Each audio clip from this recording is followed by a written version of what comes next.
उसमें या तो सूखे का प्रभाव है या जल जमाव या नदियों के कटाव का मामला है। मैं आपको सीतामढ़ी का एक आंकड़ा दे देता हूँ। जितनी जमीन ऐसी है जहाँ भी सुविधा नहीं है, जिसको सूखे की मार झेलनी पड़ती है। हम लोग जमाव, ये भी बहुत बड़ी समस्या है, जिसको आप लख कहते हैं, कुछ लोग मन भी कहते हैं। सिवान, छपरा, वैशाली, मुजफ्फरपुर और सीतामढ़ी, हर प्रखंड में 2-4-5 हजार एकड़ जमीन ऐसी है जहाँ जल जमाव की बड़ी समस्या है। जो नेपाल से लगते हुए प्रखंड हैं, चाहे दोनों चंपारण में हो, शिवर हो, सीतामढ़ी हो, वहाँ नदियों के पानी से जो कटाव होता है, जो नदियां रास्ता बदलती हैं, उसका भी बहुत बड़ा असर है। तो पहली समस्या भूमि सुधार की है। दूसरी समस्या जल प्रबंधन को लेकर है। लेकिन तीसरी और सबसे बड़ी समस्या जो किसानों की है, वो है उनके फसलों का उनको उचित मूल्य न मिल पाना। बिहार में हम लोग बैठ के बात करते हैं कि पंजाब में किसान बड़ा समृद्ध है, तो बिहार में पिछले 10 वर्ष में, ये आंकड़ा भी याद रखिएगा, पिछले 10 वर्ष में जितना धान पैदा हुआ पूरे बिहार में, उसका सिर्फ 13% धान ही सरकारी समर्थन मूल्य पर खरीदा गया।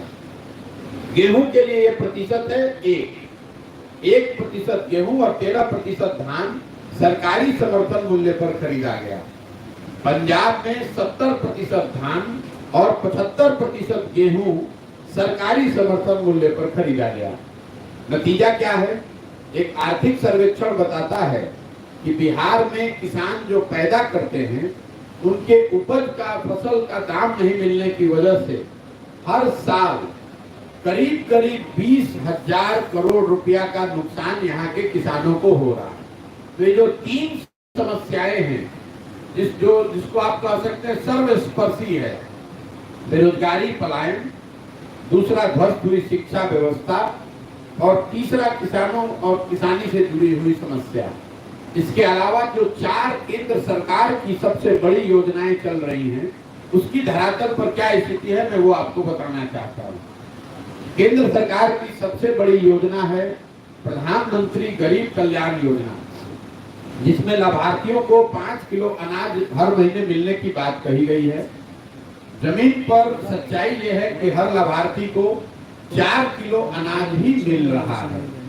जिसको राशन कार्ड बना हुआ है, 2,500-5,000 रुपया घूस देकर भी जिसने राशन कार्ड बना भी लिया, उसको 5 किलो नहीं 4 किलो अनाज ही प्रति माह मिलता है। और इसके पीछे वजह ये है कि जिले प्रखंड के स्तर पे जो अनाज आ रहा है, उसमें 35 से 40 रुपए प्रति क्विंटल की दर से जनप्रतिनिधि और अफसर मिलकर पैसा ले रहे हैं।